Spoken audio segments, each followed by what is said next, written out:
appelé au ministère de la restauration. Regardez dans votre Bible, dans le livre de 2 Corinthiens chapitre 5, tout précisément au verset 19. Alléluia. La servante de Dieu Véronique peut nous lire ça rapidement.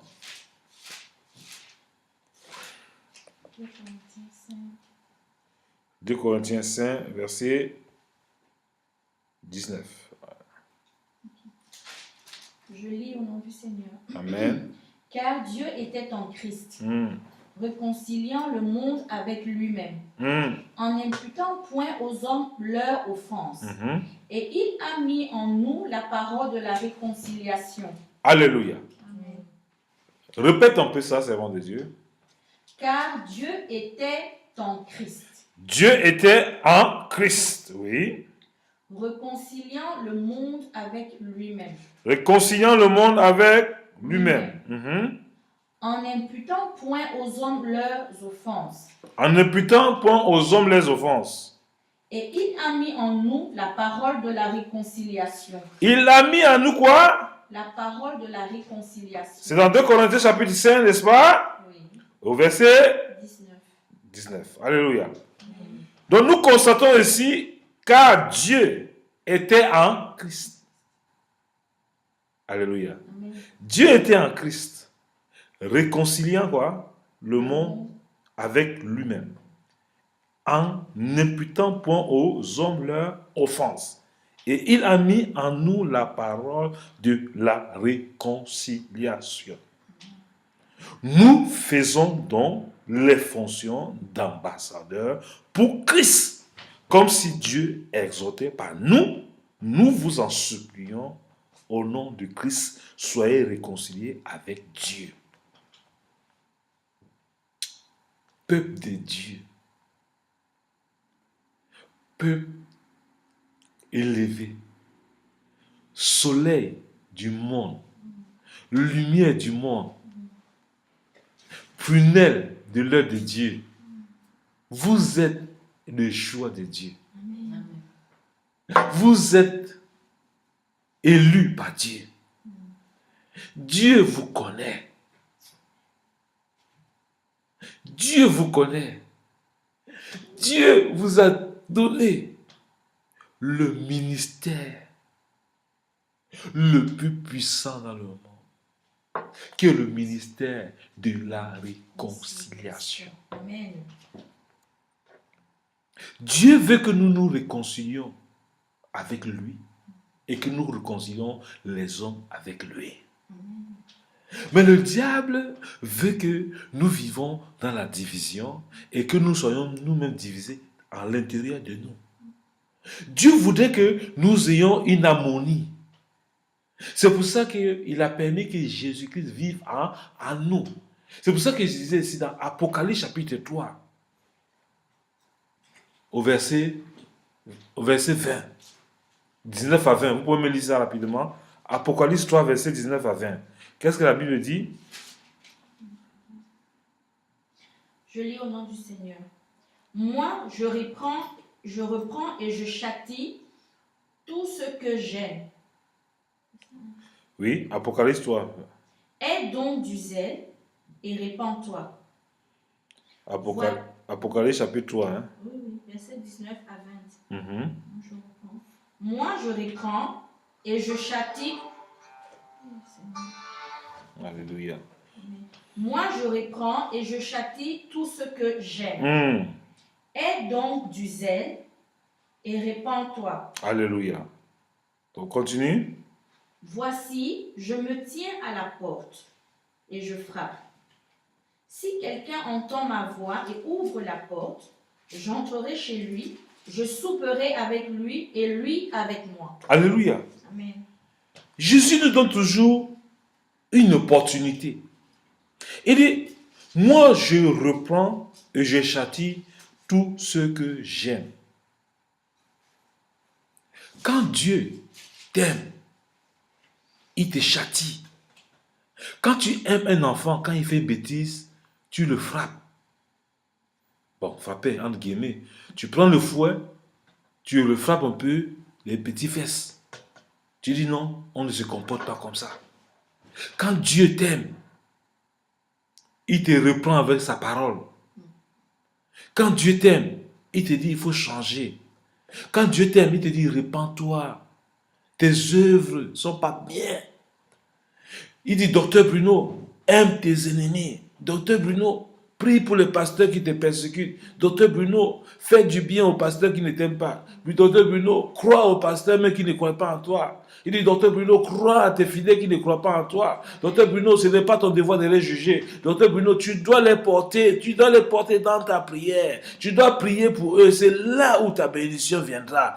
Dieu nous bénit dans les épreuves que nous traversons. Dieu veut voir ta fidélité et ta détermination. C'est pour ça qu'il dit ici clair, moi je reprends. Hey, moi je reprends. Je châtie tous ceux que j'aime. Dieu, quand il t'aime, il te châtie. Ne crois pas que les difficultés que tu traverses vont te tuer. Les difficultés que tu traverses, Dieu veut que tu t'accroches à lui pour que lui rétablisse ta vie.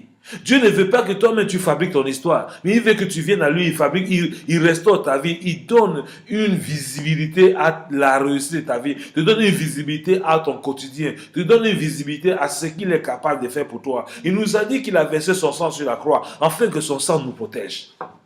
Nous devons expérimenter la grâce et la protection de Dieu. C'est pour ça que quand il t'aime, il te châtie. Il dit, moi je reprends, je châtie tous ceux que j'aime. Aie donc du zèle et répands-toi. Avoir du zèle de se repentir, c'est que tu reconnais où tu fais mal devant Dieu.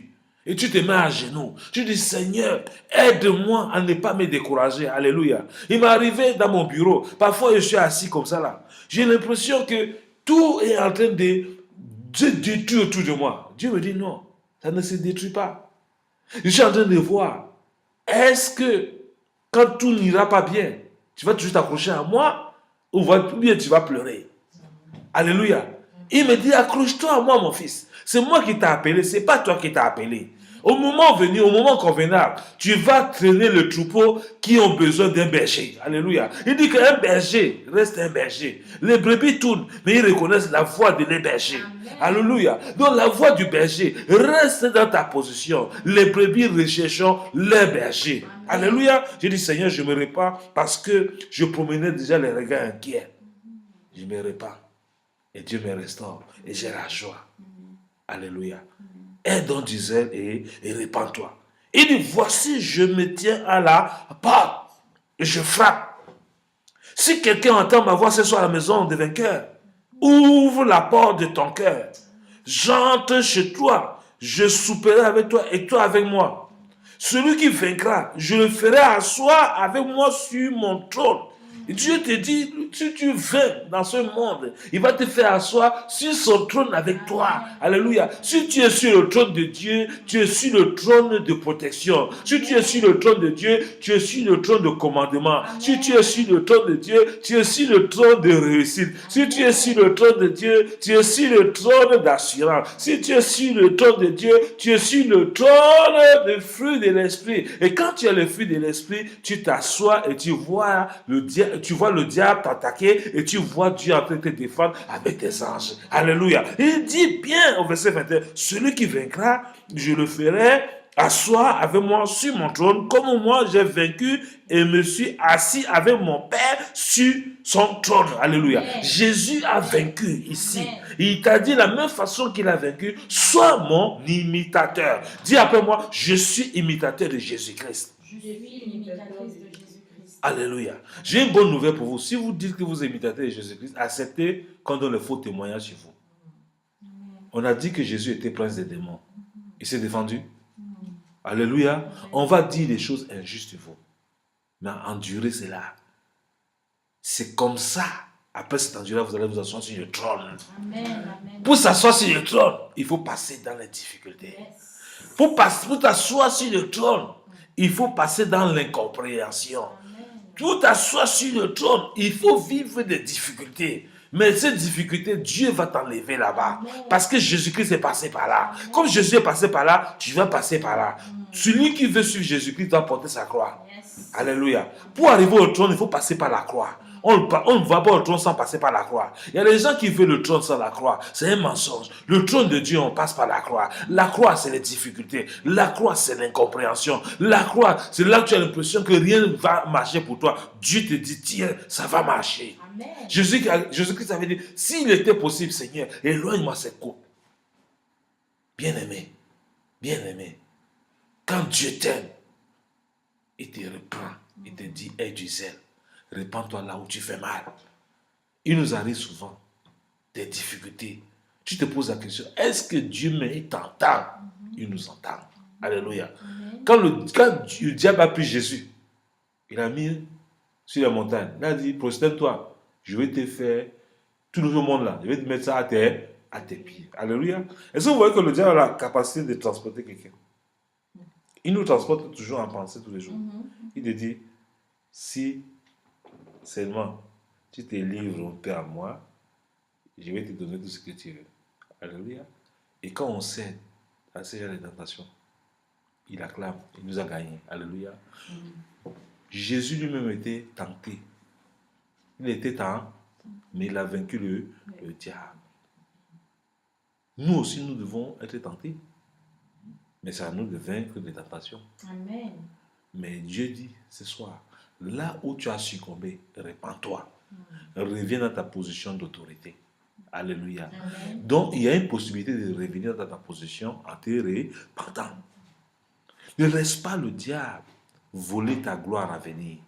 Ne laisse pas le diable hypothéquer ton avenir.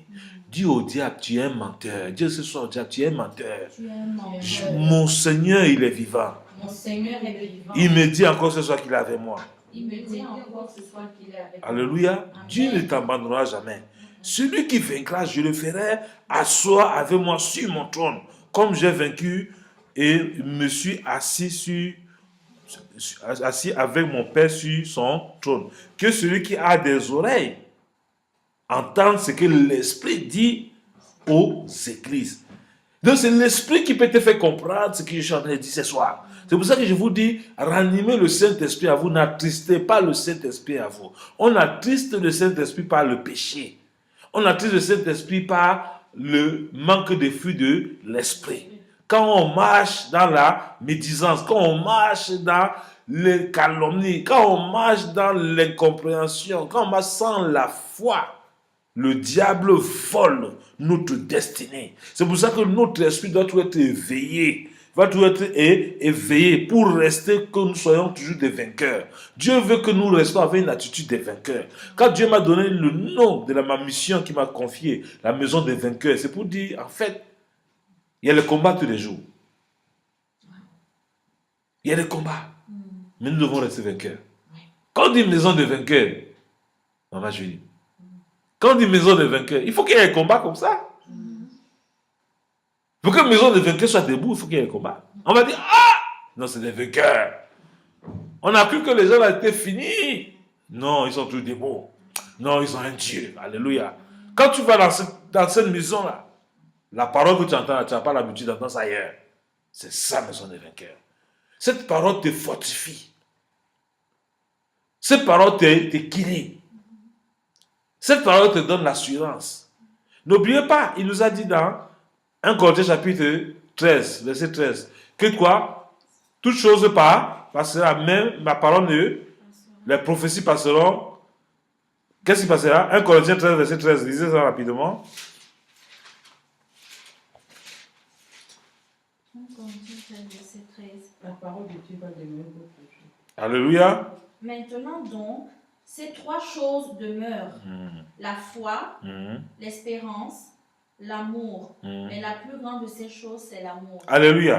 Amen. Maintenant donc, ces trois choses demeurent. La foi. Alléluia. L'espérance et la charité. La plus grande, c'est quoi? La charité. Alléluia. Donc, les trois choses, l'amour ne passera. C'est la parole de Dieu. L'amour ne passera pas. Tu as la foi pour vendre, tu as la foi pour réussir, tu as la foi pour construire, mais tu as la foi pour guérir.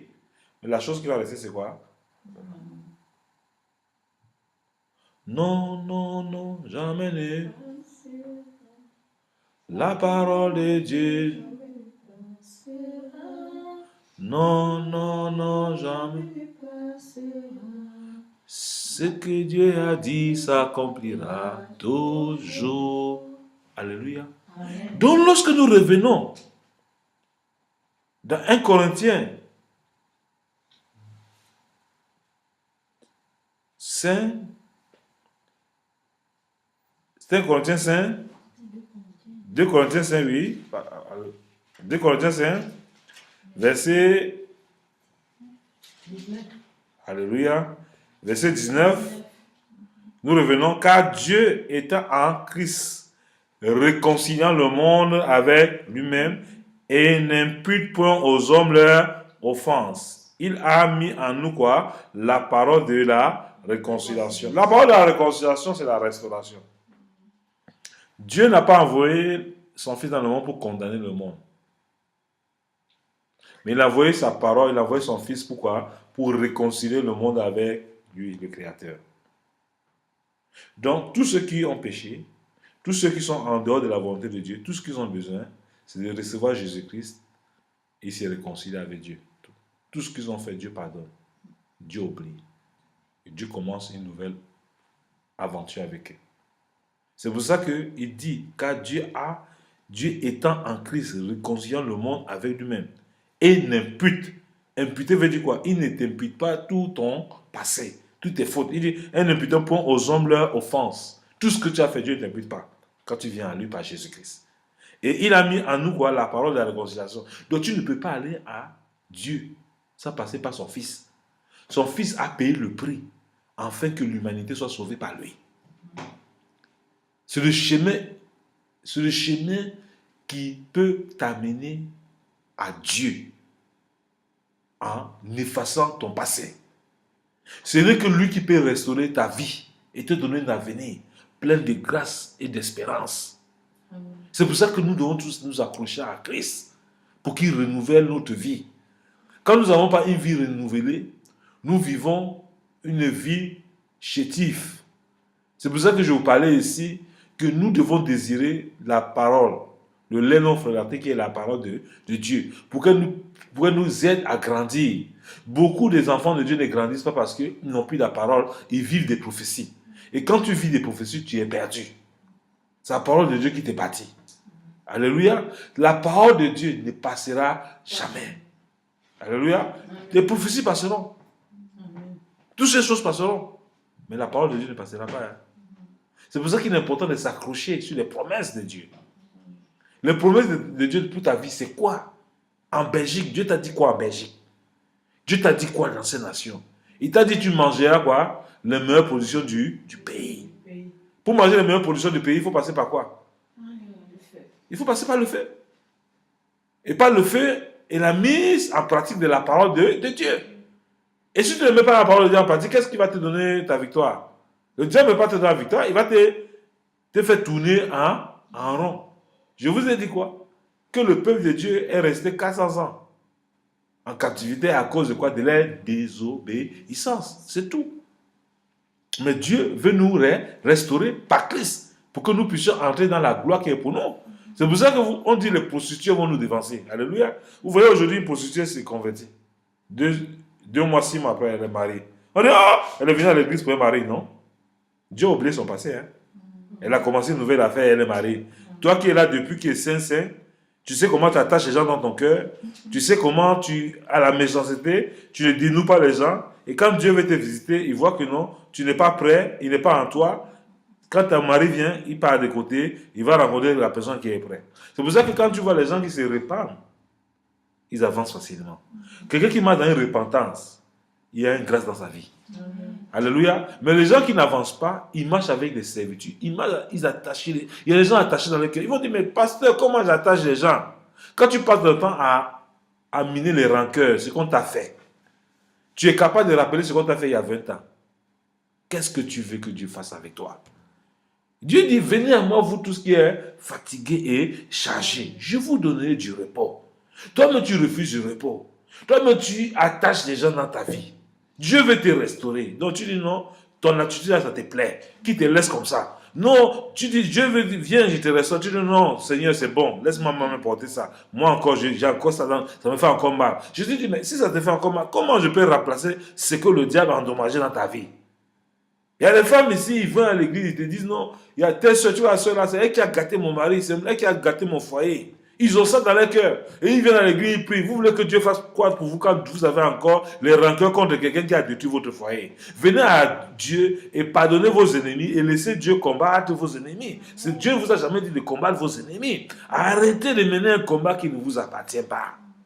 Alléluia. C'est pour ça que beaucoup sont frustrés. Ils vont d'église en église parce qu'ils ont toujours dans leur cœur les rancœurs. Ils ont dans leur cœur les attachements. C'est pour ça qu'il est important de libérer son cœur quand on vient à la présence de Dieu. Alléluia. Car Dieu étant en Christ, réconciliant le monde avec lui-même en n'imputant point aux hommes leur offense. Il a mis en nous la parole de la réconciliation. Nous devons aller vers les gens, sœurs, frères et sœurs. Nous devons aller vers les gens et dire, viens à Jésus.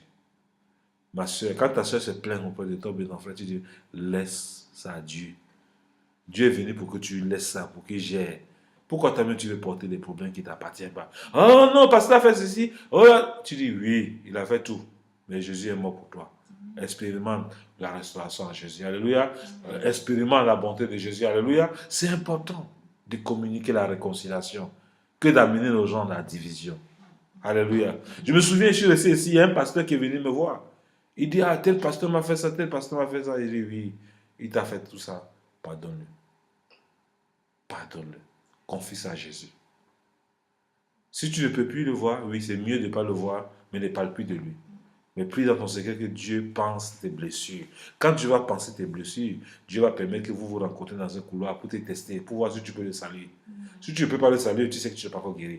Va encore prier. Dieu, il y a une restauration pour toi à Jésus. Je vous dis, frères et sœurs, ce soir, ce n'est pas facile de pardonner. Alléluia. Ce n'est pas facile parce que le diable, c'est que le jour que tu pardonnes, c'est là qu'il y a ta bénédiction à côté. Chaque fois qu'il y a pardon, il y a une grande bénédiction qui est à côté.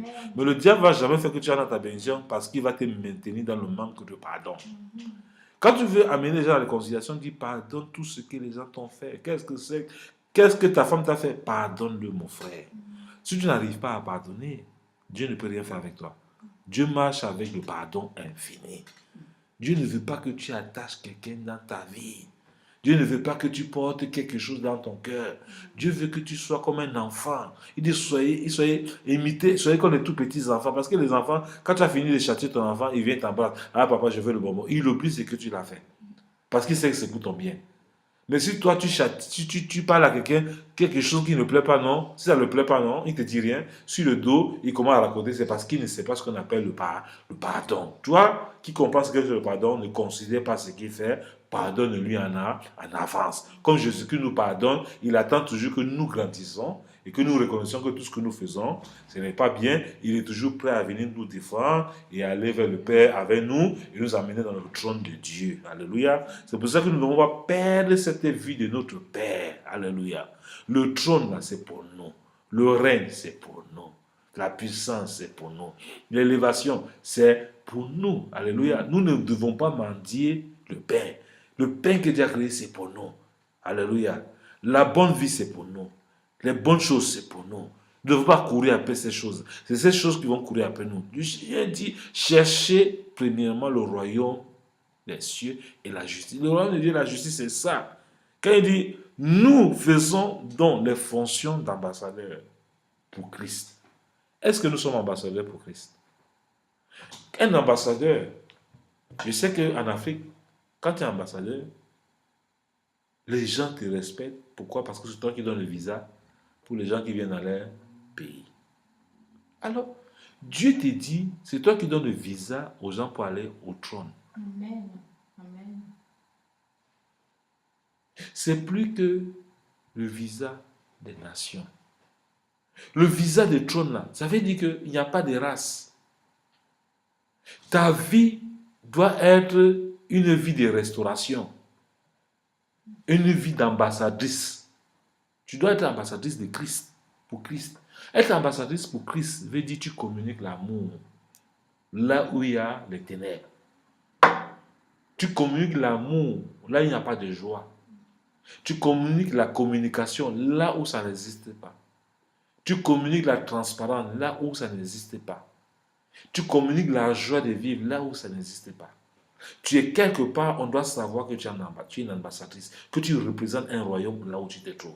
Et le royaume que tu te trouves, c'est un royaume qui fait fuir les ténèbres, qui délivre les paralytiques, qui délivre les possédés, qui délivre les fous, qui restaure les vies, qui restaure les foyers, qui restaure les familles, qui restaure les enfants, qui restaure les compartiments des continents, qui restaure, qui amène la paix là où il n'y en a pas. C'est à ça que Dieu nous a appelés. Dieu ne nous a pas appelés pour que nous vivons où là il y a des conflits. Non, Dieu nous a amenés à restaurer les conflits.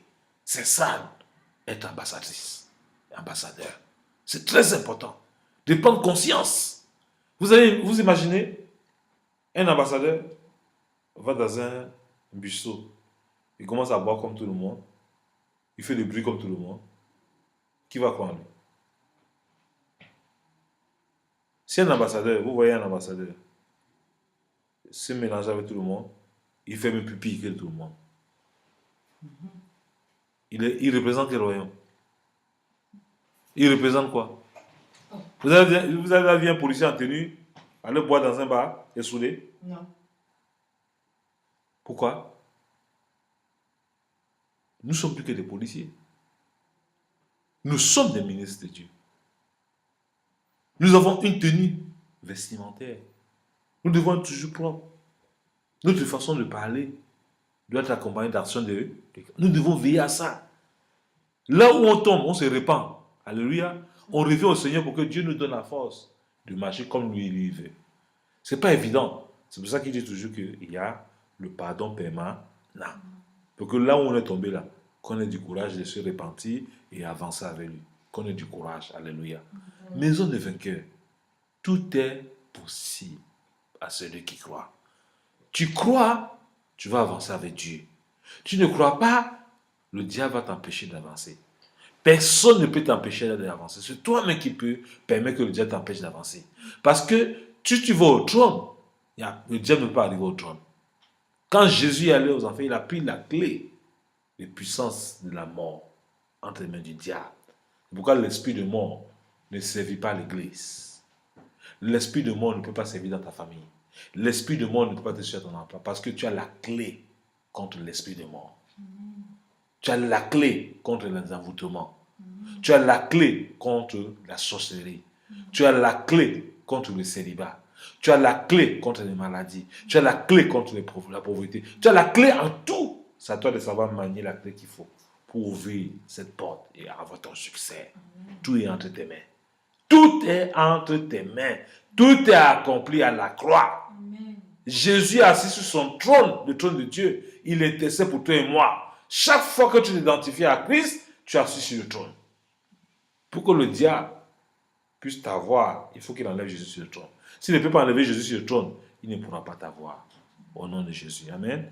Donc, sache que plus que jamais, le diable ne peut rien contre ta vie. Dis après moi, le diable ne peut rien contre ma vie. Le diable ne peut rien contre moi. Parce que je suis en Christ. Parce que je suis en Christ. Étant en Christ, Étant en Christ, je suis plus que vainqueur. je suis plus que vainqueur. Au nom puissant de Jésus. Au nom puissant de Jésus. Amen.